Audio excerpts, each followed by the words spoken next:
Hello, good morning. Day 46 of our 99 days. Thank you again for being here. Yesterday I sent out a little survey because I felt like suddenly doing it halfway through the 99 days, because that gives also a lot of direction of where we are all together. And obviously also because I'm redesigning the program right now to share it with others, and I really love some input from all of you. So thanks again and in advance for anyone who wants to fill in the form, and also for those who left the journey already, this 99 days. And it was interesting how that reaction was reflected back, how they gave their short reasons why they left, and what it did to me.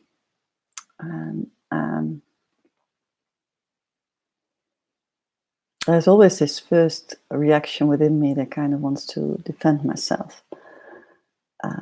When someone gives a feedback, I think it's a natural reaction for many of us, and then I kind of let that go. And then I just realized, like, okay, this is not a journey for everyone. It just isn't. So be fucking proud of yourself. If you're still watching this for 46 days and you're getting whatever you get out of it, it's not easy to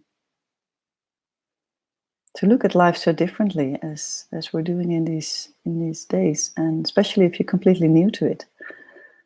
And it's really difficult to let go of these old patterns. And I was thinking this morning, like I always do when I wake up, by now, like there are mainly two, we could even say three different types of people, roughly. So you have the ones that have always been more sensitive towards themselves, have been, but have acted often very shy or insecure, or a little bit laid back, more observing than taking action. Those are the ones who ask questions well to others, but not showing themselves. Those are the ones who make others feel easy and comfortable, but at the same time, it's still out of balance as well. And those are more like the givers than the takers. So you have this one group that are more like the givers, and then you have this other group is more like the takers. And that's not taking in completely bad way, but those are the ones who have, either because of a strong basis in their youth, or because they have had to learn it quite radically, they are the ones who are extremely good in taking care of themselves. So those are the ones who you recognize them when you are talking to them. They easily talk about themselves first. They share a lot about themselves. They always change the topic or the conversation towards what they have experienced in that sentence. They ask less questions, but they give you the feeling like they're all there for you, but they don't really ask something. But they're very socially very skilled in being with people they don't know, or feeling comfortable immediately. But they're extremely good in sharing themselves. Like they put themselves first before they look at others. So the takers, I call them the takers, just to give it a name. And the givers are the ones who don't share so much about themselves, but they're more like listening and opening up and are interested. And obviously it's not so black and white. I mean, they also can share about themselves, and they can also be very socially skilled. But there's a different energy Um, so the giver has this receiving energy, and the taker has this sending energy. So it just sends out himself. It just and both identities are there to protect themselves. Both is in both ways. It's a complete and the same way of defense. Um, but it's played out in a completely different way. And the ones who can show themselves so well and can share themselves so well and are easy in social environments, they come across very confident, and they don't show many problems, and if they do it quite not so dramatic, more objective or neutral, and they're okay with that. And they often do have more confidence within themselves. They honestly do. So they have a different journey, and they probably are the ones who aren't going on this journey at all, because there's not much need for them to go on this journey, because life for them is already pretty good. They have been able to manage and are very skilled in the way they show up in life, to make it very comfortable for themselves. Well, it's no surprise. And then, of course, you have the third group, which is less obvious, less outspoken, and those are more the neutral ones. They just go their own way. They're not really open and sharing much of themselves, but they're always like the silent person at the background. But they're not shy at all. They're more like they don't have this attitude. They don't care so much. It's not that they're unfriendly at all. They are, but they don't have the need to share themselves so openly. Neither do they have the need to be so vested in the other person. So they're just more like this steady person at the background that's always there, and it's not the same as the quiet person. These neutral persons are more present there, and the quiet person is more the one that is hiding himself or herself. So why am I sharing this? Because I relate obviously a lot to the first group, the one who gives a lot and doesn't share, or at least I did in the past. Didn't share myself so much. I was more like this sweet one that was always interested in the other, not extremely overly interested, but more like listening, ask a question every now and then, but never really shared much about myself because I thought I wasn't really relevant. And I am very sensitive to that other group, the one that shares so much, obviously, because it's such a contrast to how I act in life. And the reason why I'm sharing this is because this group that apparently is probably not going on this journey so much is because their life feels comfortable already. But at the same time, I can feel this. I can feel where they're so inauthentic with themselves, where they're so hiding themselves. Because to me, those people are the ones that I cannot connect to so easily. And at the same time, I attract them into my life big time, big time. I always attract people like that in my life. Apparently, I have this role to wanting to open up them or something. I don't know why it is, or obviously it mirrors the opposite of me. But I also attract them in my intimate life. So the partners I choose are always the ones who are in this opposite corner, in this opposite description. And it's interesting because it's for me I can see so clearly where they're actually doing the same trick, if you can call it. They're hiding behind the same things, but just using different mechanisms. And for me, it was relieving to look through that we're actually all going through the same struggle in life, if you can call it like that. but they're just coping it differently with it and feeling less of it as well, because they are able to manage better than other persons. So they arrange it well for themselves. But there's often still as much pain inside, but they cannot reach to that pain so easily because the wall they build around themselves is a little thicker. And there's no right or wrong in this. There's no good or better, or there's no. I'm just addressing this other type, so to say it, because I would like to invite them to open up to these deeper layers if they haven't done so far in these 99 days. Because ultimately, these days for me and my journey is to actually let each and every one of you, including myself, feel complete freedom. Feel complete free in whatever way you would like to feel. Like no feeling holds you back anymore. No circumstance holds you back anymore. Nothing in life is still like withholding you from doing the things you would like to do. That's what I wish for each and every one of you. This really is about liberating. And it's not about this liberation of yourself to do whatever you like in life and don't really care about another person anymore. No, it's really about the deeper liberation of knowing that you're not your identity. It's just an attachment to your identity that's holding you in this identity.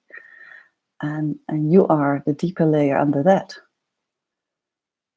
And if you can connect to that deeper layer, that's the first and biggest step towards real freedom. And that's hardly it's hard to describe if you haven't touched it yet. And you might feel, and especially if you are in the second group, the ones who are very good the ones who take good care of themselves very well, then you might say, well, I already have this freedom. I already do whatever I like because I designed my life the way I like it. I can take good care of myself. And that's true, and probably very true. At least it feels like that. And if that's more than enough, then that's fine. I mean, there's no necessity to go through all the deeper layers. But just try to be honest with yourself, and where is it that you actually keeping up an identity in order not to feel something else underneath? Where is it that there's something still like, where is this identity for you still so important that you have to talk so much about yourself? Why is that? Where is this need to share more about yourself than you're actually really there for the other person? Where is that? Where's that coming from? Why is it still there? Because if everything feels so free and safe and open and life is so joyful already, why do you still need to do that? It's just a sincere question. It's not a judgment. It's honestly a question or an invitation. And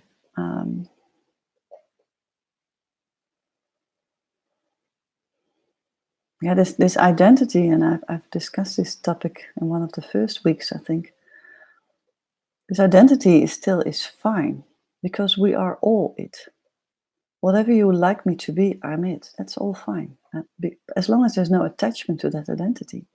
Because this attachment to I'm being person A, B, or C with this kind of traits or characters or personality, then it's an attachment. Like we are still attached to our past and the pains we have endured. You're just attached to it. You can let go of it any second. You can let go of it now. It's no longer there anymore. It's just a feeling you have. And just be okay with the feeling, but let go of that attachment that it's something that you feel so sorry for yourself. And if it's attachment to hold up your identity, to feel better by showing less of yourself other than your outer appearances, like the job you do, the life you live, but not like the layers underneath that. If that's still needed there, why is that there? Why can't you let go of that? Why can't you just be completely present instead of sending out this promoting act of yourself? And there's another group actually, or there's another way that these same types of people, I'm very risky here to box people, but I'm just making it very extreme to hopefully make the differences more clear, because this attachment to identity is also so tricky. And obviously it's the mind that creates all that confirmation again and again. But there's also this type of people that is very skilled in rationalizing everything. They appear like life in things in life go very well for them, and everything is okay, and whatever problem comes up, it's not a problem for them because they have another good reason why it's not a problem for them. And it's not because they, or at least to me, it's not because they don't sense problems, but it's just like they always find a way to tell themselves it's not a problem. But that's different than actually experiencing intense things in life, not as a problem because you're not longer attached to the identity. That's something completely different. So rationalizing is a way to just push things away from you, not to feel them. Any excuse that comes up is almost like rationalizing something to prevent yourself from feeling it. And all these tricks, I could almost say, to keep up your identity, whether you are the more like silent, insecure, withdrawn type, or you're more like the outgoing, extrovert, sharing type, it's all okay. Just be aware that you're hiding things still within yourself, why you not completely feel free, why you not completely feel liberated, and still care about what other people do or act or react to you. Even if you rationalize that comment from that other person away, like, okay, I don't really care what the person says, I'm okay, then something within you is still like reacting. If you're sensitive by now, and if you can sense your reaction, there's something inside you that doesn't like that. But you have built great skills, or developed great skills to hide that. So the question is, how far would you like to go with this? To feel completely liberated? Are you really excited to feel this liberation, like I am? I'm just completely vested in this journey, just to liberate anything that's still holding me back. Anything, whatever it is. I just want to know. And that's why I like self-reflection so much, because I can only find out something that's still holding me back if I self-reflect. And honestly, I've taken much too long time on this journey. It took me fucking 7 years already to get where I am now. And I would like you to experience the same thing and reach the same thing in only 99 days. I honestly would like to do that. So challenge me. Challenge yourself by challenging me to get there by the end of the 99 days and feel free and liberated. Put this wish for yourself out there and go for it deeply. And it doesn't have to be, so the process doesn't have to be long. I just spend lots of time in self-reflection and looking at fears and pains and things identity I still had, I didn't like. And there's actually only one decision. Why am I still attached to it? And if I'm, or there's only one question, why I'm still attached to it. Why do I like hold on to something? Why do you like to hold on to something? Why do you like it if it holds you back? Why do you even do it? Isn't that weird that we hold ourselves back and we know it and we still do it? Because of some fear we have to show ourselves, or some fear that we might fail, or some fear that we're not good enough. Defined by who? Defined again by ourselves. And that's ourselves is still that same identity that defines it. So we're kind of in this loophole. This identity creates this limiting belief, and the same identity confirms that we have to hold on to that limiting belief. So that's why letting go of that attachment to the identity is so important. And once again, if you haven't, just once again to repeat it, I'm not asking you to let go of your identity and your personality. No, just hold on to that one. Hold on in a sense, like that's just who you are. You're not going to change completely in a different personality. And that's not needed. But the attachment to it makes it that this identity for you is needed. And that makes you limited. So the attachment is limiting you, not the identity itself. I can play a role and be very insecure, but as long as I'm not attached to that role of being insecure, and as long as I don't have that feeling underneath it that it makes me very small, as long as I don't go back in that old identity that narrows my freedom, then I can still play a role like an actor of being insecure, but more like for fun, like an actor is doing it for his job. An actor can do brilliantly playing a role where he's very insecure, but he's not attached to the role because he knows it's a play. And actually, that's what we actually all should do in life, to just see the roles we are, the actions we are doing just as roles. So one, we can be the very secure person who is very confident about himself because that's needed in a situation, or very handy in the situation. And then we just play that role. But as long as we're so present in that role and can connect to our circumstances, we can also see what else is actually needed there. And then sometimes you might switch from let's say, for instance, you need that role to be confident because you have to sell something, or you're selling something, or you're presenting yourself in a business situation. But still be present in that role to see what's needed on the other side, because it might be needed that you have a person on the other side that actually wants to be seen first and can't deal with your overconfident self. So that's kind of like pushing you back instead of like, oh, you're a good salesman.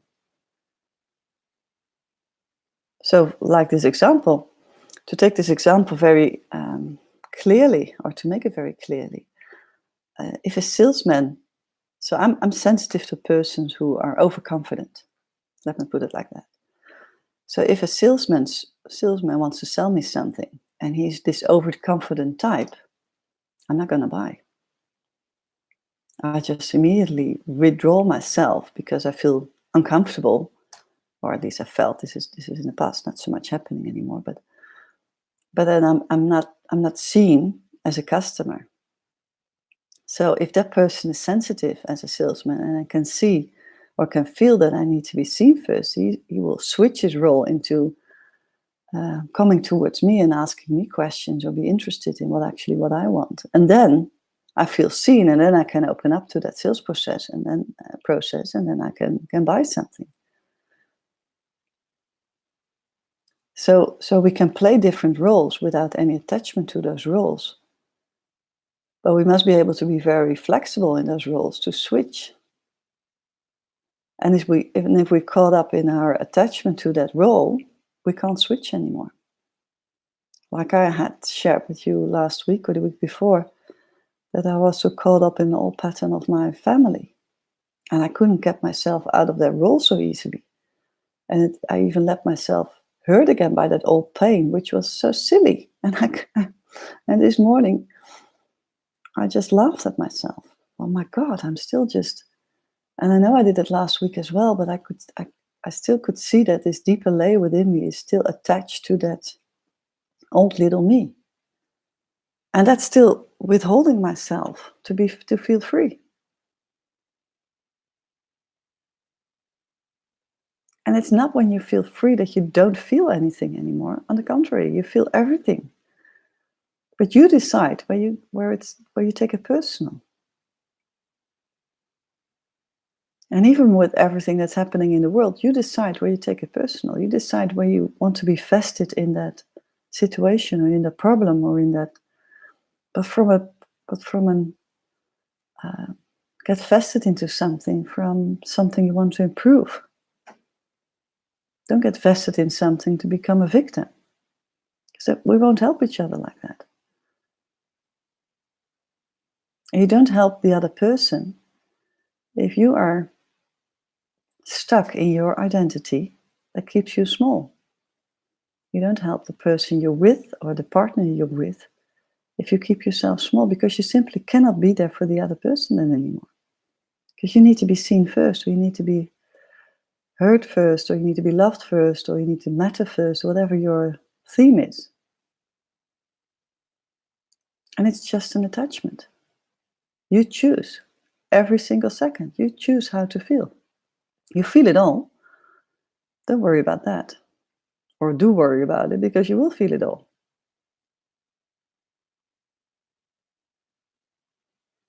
And you have to feel it all, otherwise you cannot consciously choose what you want to do with that feeling.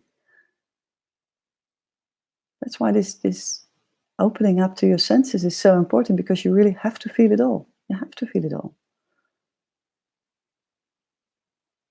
And at first it's very intense because it's new and it's overwhelming. But later it's just a feeling of you sense with someone else. And then you can just be there for that other person because you feel that other person feels uncomfortable. So you can comfort the other person. And this needs training, this skill, and I'm not there yet at all. I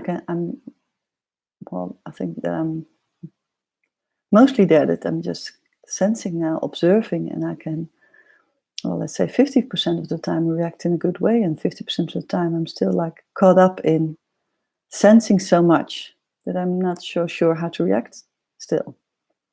Or I'm not so sure how to translate what I'm sense. And then I kind of get up in my little self again, and I'm not present in the situation. But it really depends on the situation, of course, whether it's sensitive or not. So that needs training. But the decision whether you are still attached to a feeling that makes you feel uncomfortable, that makes you feel happy, unhappy, that makes you feel sad, that makes you feel bad about yourself, that is a choice. It's nothing more than that. We can make a really long journey for this. And you can do this for as long as you live. Hold on to the past and hold on to the stories. But it won't make you feel liberated. And this feeling of liberation is just there in a second. Every time you can choose, and then you feel liberated. And of course, you have to let go of that blocked energy, but that process goes so much faster if you constantly choose, but with all your heart, not with your mind. It's a choice with your heart to constantly choose to let go of that, to no longer be attached to that feeling. And this liberation is unlimited. This feeling of I can do anything I like in the world. I can be anyone I like in the world. And I am it all. I'm okay to be it all. If you're okay to be everything and everyone, then no one can hurt you or no one can get to you any longer. That's why you feel liberated, because you're no longer a result of your circumstance, because you play the other way around. And the people who are already very good in taking care of themselves do that all very, very skilled.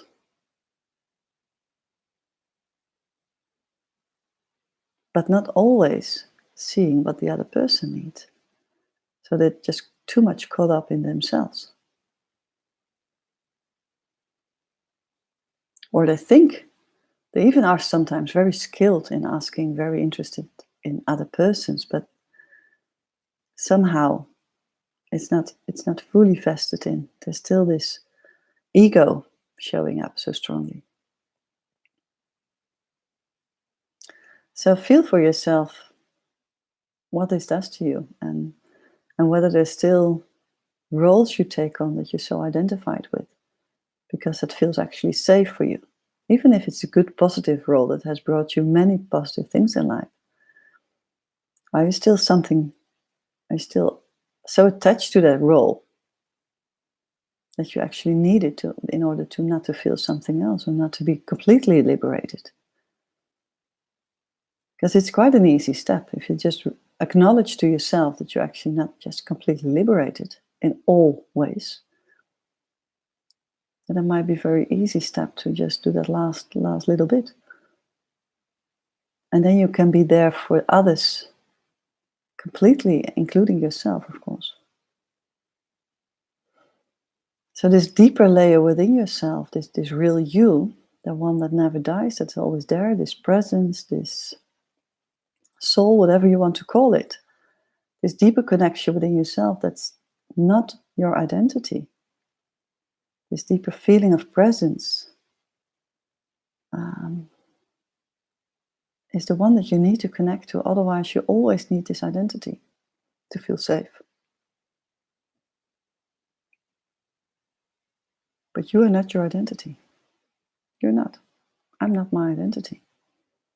I'm just here, this identity in this lifetime, with this personality. But I can choose to change that, and I can choose to not be attached to that, and I can choose to feel liberated. And I can choose it now. I can do it by the end of my life when I'm dying. And then I probably, that deeper me within me, so the real me, recognize that the deeper me within me is still alive, and this identity has died. And then I've held on to this identity for all my life without feeling really free. That's kind of a sad story to me. I want to be free now. Free and moving in my life the way I like, and feeling being there for others, so they feel free. Because it's so simple, actually. Basically so simple. And I know it's hard to do. I know. Look at my 7 years journey so far. I know it's hard. But I wish for you to do this in 99 days. Or sooner.